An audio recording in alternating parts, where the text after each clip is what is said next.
Have you ever wondered what is religion? I've got your back because I'm a former community college professor of religion. We're going to look at a number of lenses academic scholars of religion use to understand, interpret, and define religion, but broken down into slightly easier to understand bits. Check this out. This is Den of Religion.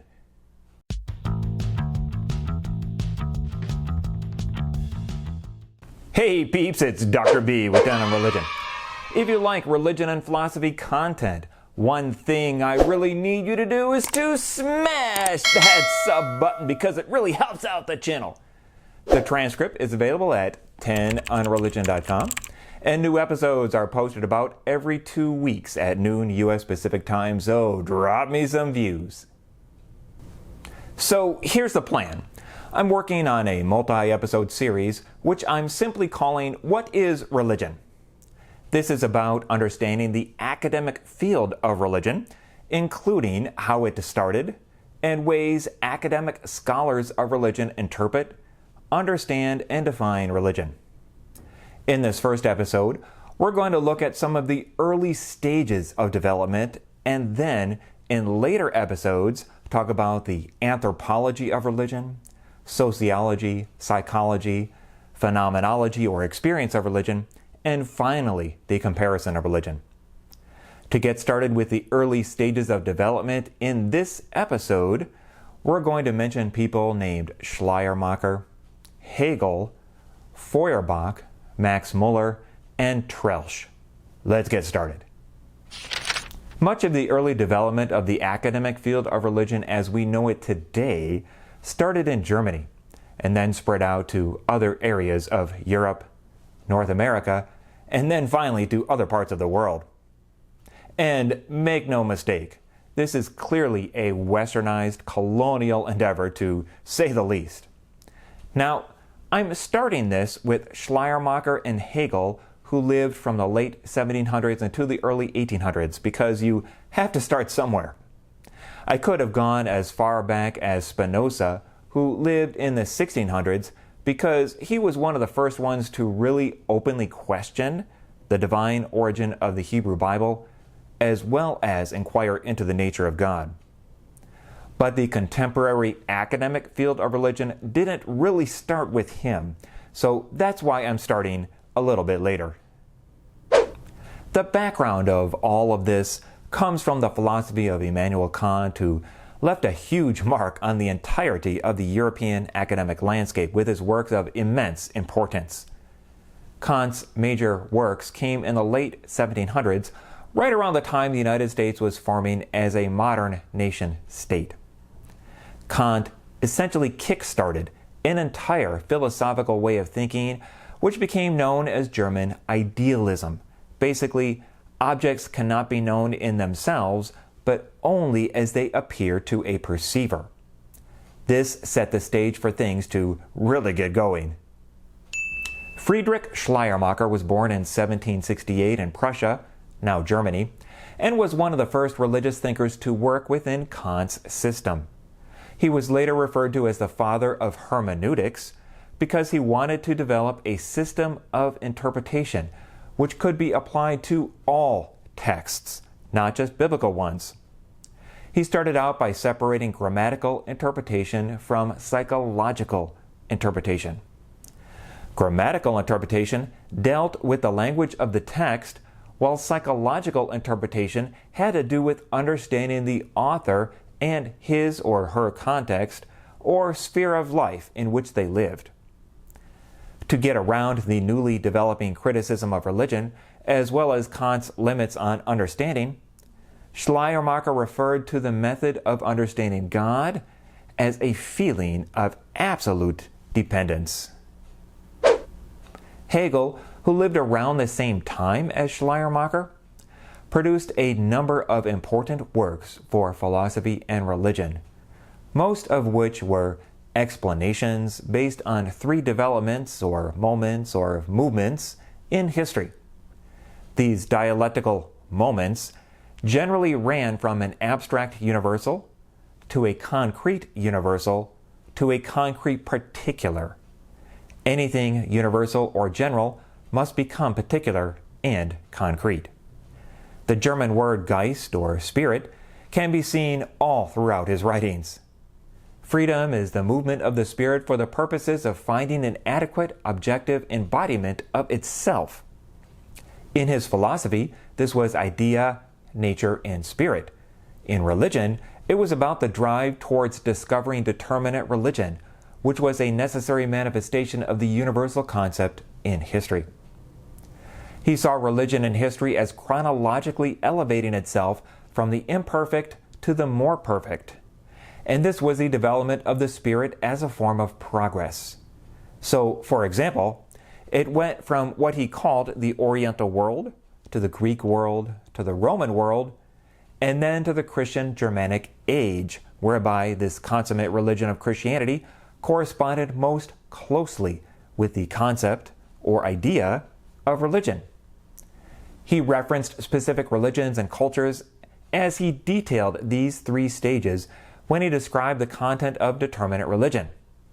Stage 1 was nature religion, which included magic, Confucianism, Taoism, Buddhism, and Hinduism. This was God as substance or natural physical objects taken to be God. After stage 1, there was a transition phase, which was Persian and Egyptian religion. Stage 2 was religion of spiritual individualities, which included Greek and Jewish religion, and was the beginning of subjectivity, the elevation of the spiritual above the natural. Stage 3 was the religion of external purposiveness, which was Roman religion, and God as providential purpose in the world, both public and private.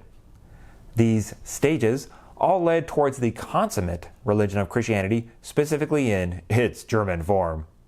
Hegel's main principle in his system is the movement of God becoming subject in all of reality. The first moment in God's self-consciousness is pure activity. The second moment is when once something becomes actualized, it is located temporally and thus becomes finite. The third moment is sublation, when the finite is sublated into the infinite, creating a higher unity. What the Spirit is implicitly now will become actual in the future because it is always in the process of becoming. Again, Hegel constantly referred to the Absolute Spirit, which was ultimately responsible for the totality of reality, although this clearly was not the God of classical Christian theism. So that's Hegel, a complicated philosopher to understand, mind you, in a nutshell. I am so confused. After Hegel, the academic scene in Germany split into two major camps, known as right and left Hegelianism. The right felt that Hegel's philosophy reflected Christian orthodoxy, and also felt that, politically, European societies were the pinnacle of all civilizations. The left Hegelians, often referred to as the young Hegelians, were more liberal and interpreted Hegel's philosophy as freeing humanity, both religiously and politically. This was immediately apparent in one of the young Hegelians, David Strauss, when he published The Life of Jesus Critically Examined in 1835. This was a shocking work for its time, as he was the first one to call into question the historical reliability of the gospel accounts in the New Testament using newly developed concepts in the also now birthing academic field of history in Europe. Around the same time as Strauss was Feuerbach, who inverses Hegel with his view that the consciousness of God is actually the self-consciousness of humans. The main idea is that the object of any subject is nothing else than the subject's own nature taken objectively. This means that the consciousness of God is self-consciousness.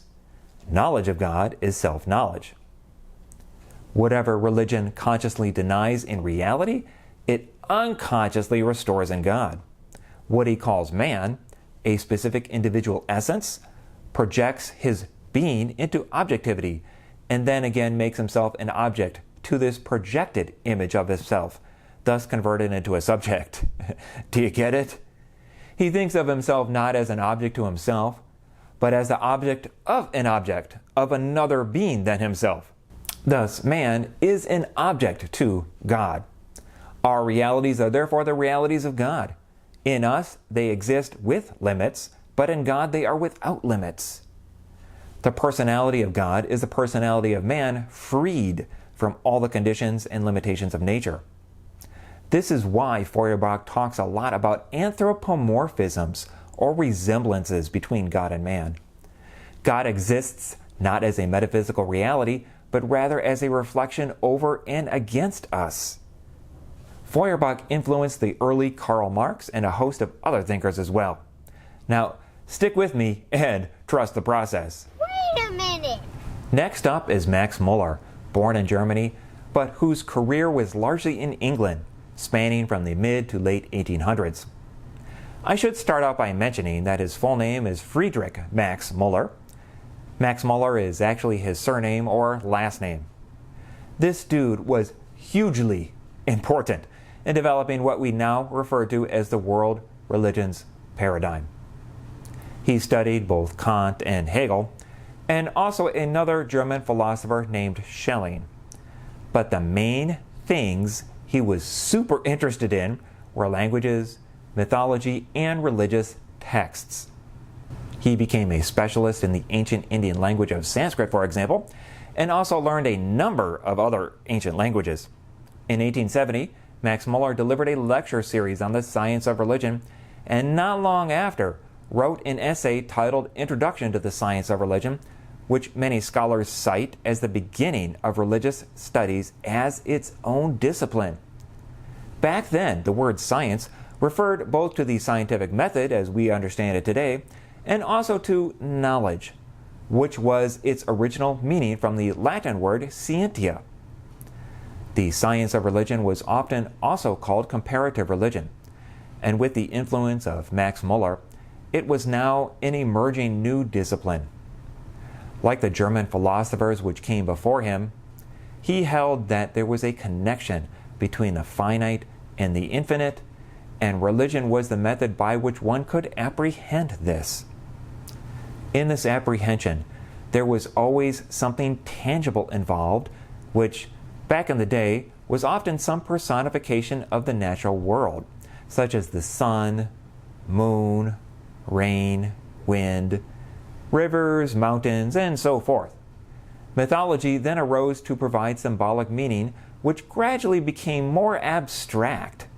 After that, the religions of the world followed a pattern of natural development. By far the most important contribution of Max Muller to the development of the world religions paradigm was a book series that he initiated and became the key architect of, titled The Sacred Books of the East. The series ended up ballooning to a 50-volume set published between 1879 and 1894, with the last indexed volume coming 10 years after his death in 1910. This simply was one of the first major collections of religious texts ever compiled in the modern world. Max Muller argued that to understand religions, one needed a translation of the primary texts of the ancient traditions of the world.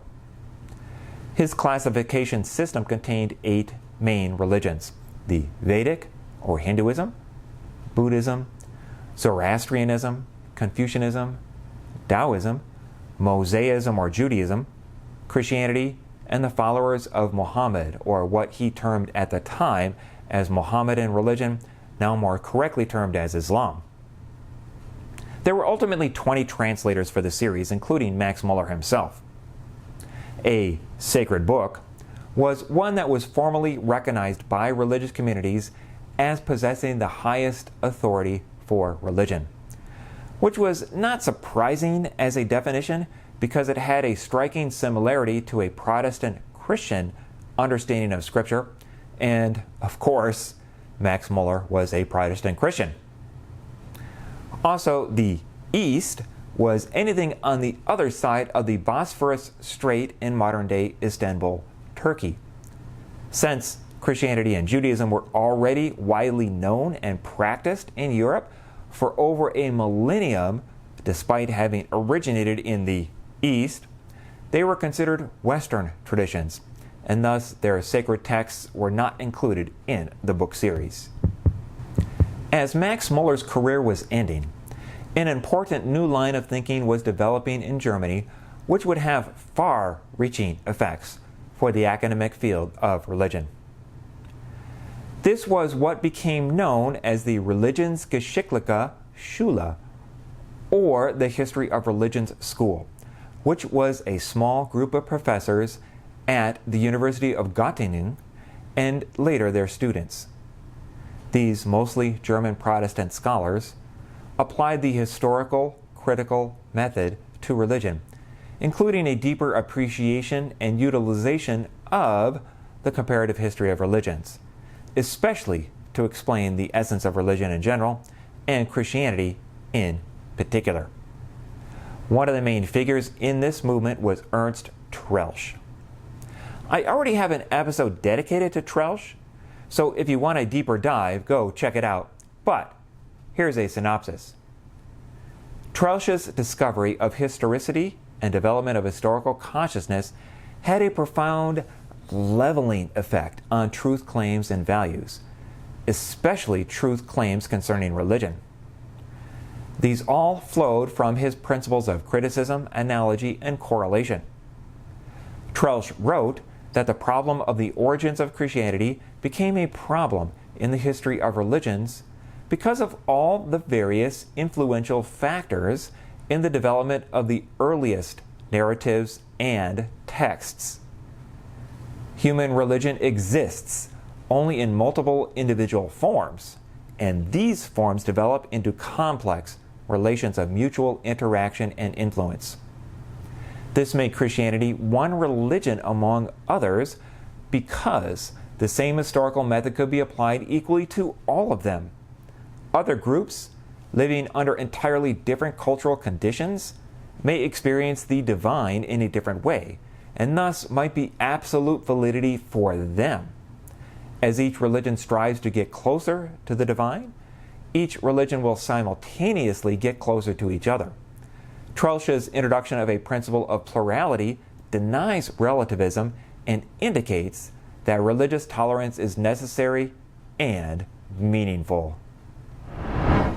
And that's how we start to answer the question, what is religion?